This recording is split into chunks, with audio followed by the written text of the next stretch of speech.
so oftentimes, I go knee on belly. This guy makes this mistake of pushing my knee and opening up his elbow. It looks like a little teacup handle, okay? So don't teacup, guys. So first thing I'm gonna do is a basic armbar attack. I'm gonna reach through the hole. I'm gonna curl his arm to me, okay? So see how I bring him up on his side? Now, I take a big step all the way around to the belt. I do not put my foot under his shoulder. He goes to the belt, and my inner thigh attacks at his shoulder or high tricep. Boom, I keep my hips nice and low, and generally I'll come under the leg or grab the pants, but I prefer the leg.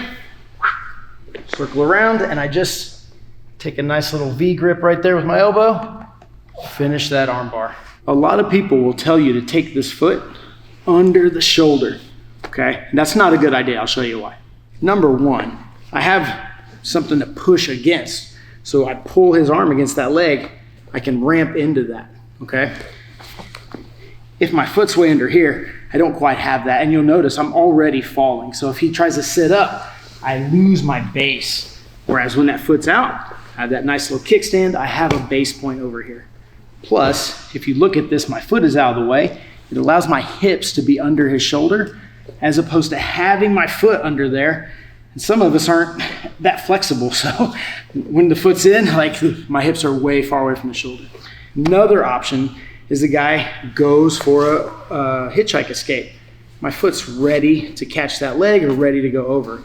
Whereas when I'm way under here, it just has a much further trip coming out, and the longer I take to react, the quicker he's gonna get out. So when I'm doing this step around, I always make sure as I step, it's down there. Hips nice and heavy, real tight in the armpit or the shoulder, and I'm able to finish much better armbar. So also, by stepping all the way to the belt, it gives me base over here and like a pendulum, some momentum, okay? So if I step all the way around, boom, I have that base and I have that good swing. If I step right here at the shoulder and I try to spin, I fall, possibly. So second attack I can do from here is basic arm crush. So I reach under, I'm gonna do that same curl motion, but what I'm thinking about here is bringing his wrist up first into my bicep and then trapping it into my neck, okay? As I'm doing this, this back shin slides up nice and tight across his neck or his chin.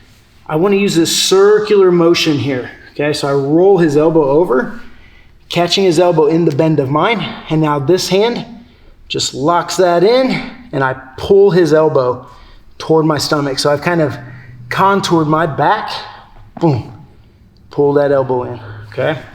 So I pop up, boom, he makes the mistake, blade of my wrist, catch it in my neck as my chin comes across his face. I'm rolling that around, catching it here, and then my motion is just this. Pull that elbow into my stomach.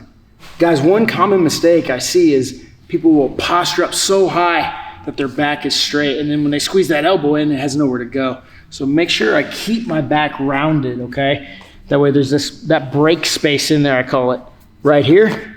Now I have room to pull his elbow in and hyperextend his elbow, okay? So the cool thing here is even if I were to fall back, if he like pushes me over, I just stretch my shins out a little bit and I can finish here, okay? Or if he dumps me forward, boom, same thing. I just keep my shins down, put my head on the mat, and I wrench that elbow up. Third option from here is a basic Kimura. I grab the wrist, gonna use my shin and kind of roll him up. Most guys are gonna push into me anyway.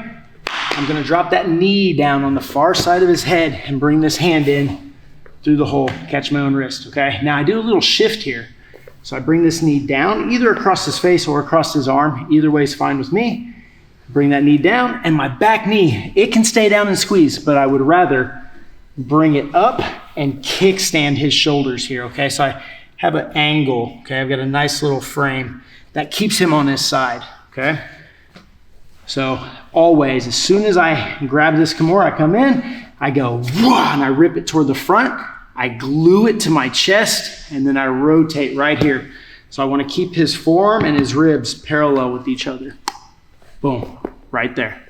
All right, one of my favorite options from this Kimura where I've got my opponent on his side is to just pivot my hips and go back to like a normal side control style Kimura, okay? So what I'm gonna do here is do a small circle around, and I'm trying to get his hand and my elbow on this side of his body. And then I just turn my body, I put that front side hip right on the mat, okay? So I've got it glued, I roll it, and I pivot my hips just like this, okay? Then we finish the Kimura right there.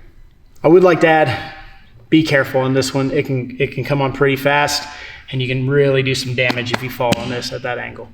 So here he pushes, I land my Kimura, boom, make my switch, and maybe I can't get it back. Maybe he's got a good bite on his lapel. Easy follow-up, especially because I have that knee up, is we go right back to that armbar. So I just turn my hips, gonna let this ankle come in, catch, and now, whether he's still got his grip or not, I'm gonna rip that hand north. Woo. Roll it around, I let my hand switch sides, finish the armbar right there. Oh, so I've got this arm crush, not getting it, I can literally just go right back to that same armbar. I take this leg, I step over, I pivot those hips, boom. Right back to the normal armbar we started with. Option 2 from here. Well, again, I'm not getting it. All I do is I just switch, I grab, and now I can pick which way I want to go. On this one, I'm going to go this way, bring it up. There's one. And then I can go back to the straight armbar, or sit to my hip, finish it there.